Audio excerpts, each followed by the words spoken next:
मुख्यमंत्री तेजस्वी प्रसाद यादव जी, आपसे एक ही निवेदन है।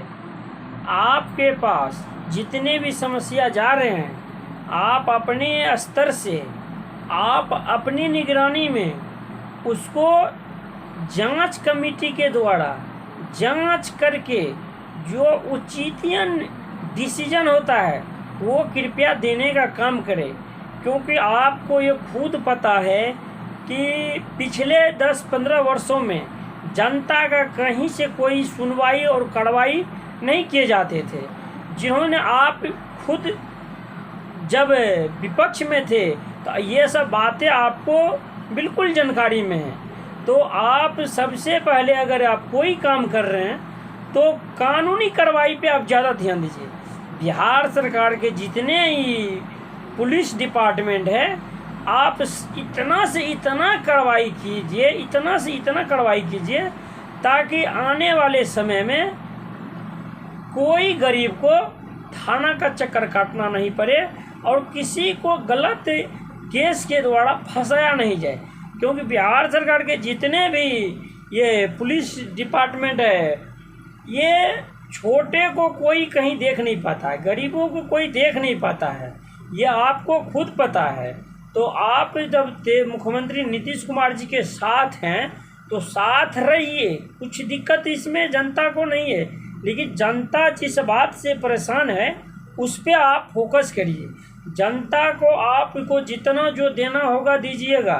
इसमें कहीं कुछ अभी कहने की आवश्यकता नहीं है, क्योंकि आप तो अभी 2-4-10 दिन हुआ है मुख्यमंत्री बने हैं। तो खैर 2-4-10 दिन तो बने हैं, फिर भी आप अनुभव और एक्सपीरियंस काफ़ी है। तो आप इसमें तो नए है नहीं। आपने जो 7वां चरण का नोटिफिकेशन है सीटेट का, वो आप जल्द से जल्द, जितना जल्द से जल्द हो सके आप उसको जारी कर दीजिए। क्योंकि आपको कोई चीज़ देखने की और समझने की ज़रूरत है नहीं, क्योंकि आप दोबारा बार डिप्टी सीएम चुने गए हैं। तो आपको कोई चीज़ में समझने की देरी ना करें, जल्द से जल्द आप जो है 7वां चरण का नोटिफिकेशन दीजिए। और आपने जो ये कार्रवाई और सुनवाई वाला बात करते थे, तो इनसे पूरा बिहार के जनता को पूर्ण विश्वास है कि आपने जो कदम उठा रहे हैं वो बिल्कुल और सराहनीय है। तो जनता की ओर से जनता को भी आपको आशीर्वाद है कि आप जिस तरह काम कर रहे हैं तो एक दिन यही बिहार की जनता आपको वही मुख्यमंत्री के कुर्सी पर बैठाएंगे। और अगर आप ईमानदारी और सच्चाई पे रहते हैं तो ये बिहार की जनता को जहाँ भी जैसे भी आपको मुख्यमंत्री जी के कुर्सी पर बैठाने का काम करेंगे। आपको पूरा बिहार के जनता को पूरा आपके ऊपर भरोसा है, आप बिल्कुल भरोसा है। और आपने जो भरोसा दिलवाए थे वो अब लग रहा है वो सही है।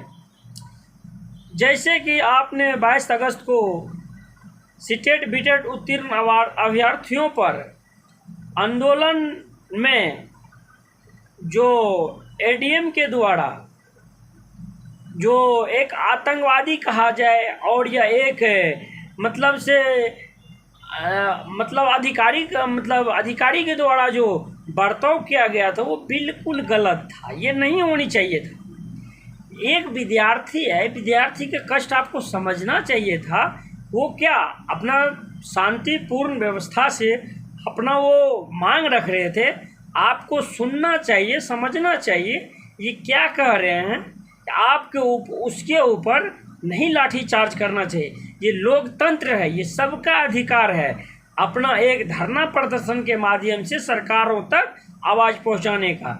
लेकिन उसमें ने जो आप ये बल प्रयोग किए, ये लठेत का जो प्रयोग किए, ये एडीएम साहब के द्वारा बिल्कुल गलत है।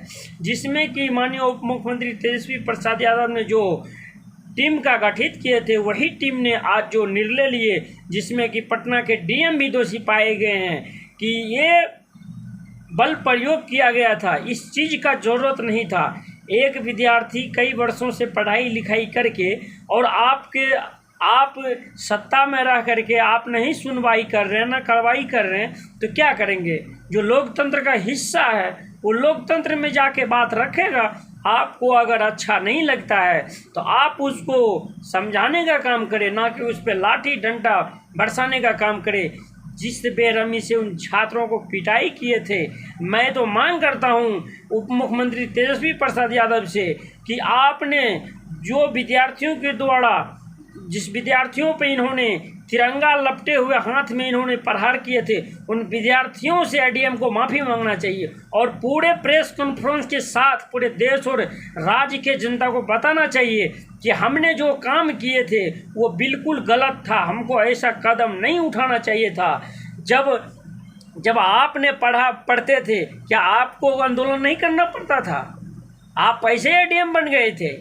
इस प्रकार से अब जब आप शिक्षित हैं, आप एक डिस्ट्रिक्ट उच्च अधिकारी हैं, आपको इन बातों से समझना चाहिए था। और आपको क्या आवश्यकता पड़ गई कि आपने खुद से लाठीचार्ज किया? क्या नौबत आ गई? आतंकवादी था? क्या स्टूडेंट आतंकवादी हो सकता था?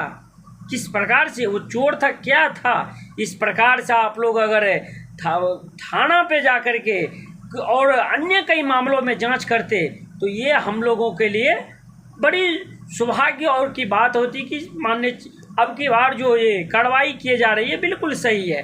लेकिन आप लोग जिस प्रकार से एक शिक्षक को, जिस शिक्षक से आपने पढ़ करके एडीएम बने हैं, शिक्षक का महत्व आपको जानकारी होनी चाहिए कि आपने जो शिक्षक से बन करके एक एडीएम बने हैं, क्या उस शिक्षक के विद्यार्थियों को इस तरह से मारा जाता है?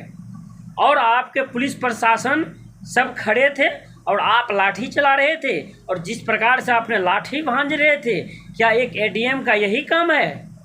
यही काम है? दोनों हाथ से जिस तरह से आप मार रहे थे, मतलब क्या था ये स्टूडेंट को इस तरह से क्यों मारे रहे थे?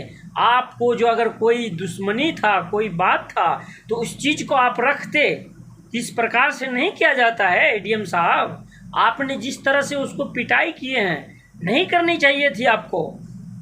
आपने खुद मारे हैं। इतना एक विद्यार्थी को कितना कष्ट हो रहा है, वो गार्जियन से बात सुनते, समाज से बात सुनते हैं कि मतलब अपना घर परिवार को त्याग देते हैं। एक तपस्या संघर्ष करने के बावजूद भी अगर आप नौकरी नहीं दे पा रहे हैं तो उस पर मार क्यों रहे हैं आप? आपको ना मारने का अधिकार है, ना आपको नौकरी देने का अधिकार है। सिर्फ आपको तो एक धरना प्रदर्शन अपना एक नियम से वो दे रहा था। आपको तो इसमें कहीं कोई दिक्कत नहीं होनी चाहिए। आप लोगों के ऊपर क्या किया हो, किसने किस प्रकार से दुर्व्यवहार किए? आपने शुरू में कहा किए थे कि हमने निर्दोष हैं, हमने कुछ नहीं किए हैं। आप तो दोषी पाए गए हैं। अब क्या कार्रवाई की जाएगी आप पे? मैं माननीय उप मुख्यमंत्री तेजस्वी प्रसाद से बार बार यही निवेदन करना चाहता हूं, आप अपने स्तर से जो भी बिहार की समस्या आ रहे हैं, आप अपने स्तर से देखिए। अपने स्तर से देखेंगे तभी जाके सभी समस्याओं का हल होगा। जब तक आप अपने समस्याओं को अपने से नहीं देखेंगे, सभी समस्याओं को, तब तक बिहार की जनताओं को विश्वास कतई नहीं होगा, क्योंकि वो देख चुके हैं। माननीय मुख्यमंत्री नीतीश कुमार जी बिहार में 15 सालों से राज किए हैं। किसी को कोई तरह का परेशानी जो हुआ उसमें कोई उसका समाधान का रास्ता नहीं निकल पाए हैं। इसीलिए आपसे निवेदन है, आप जितना अधिक से अधिक कानूनी कार्रवाई को अपने स्तर से देखेंगे उतने बेहतर होगा।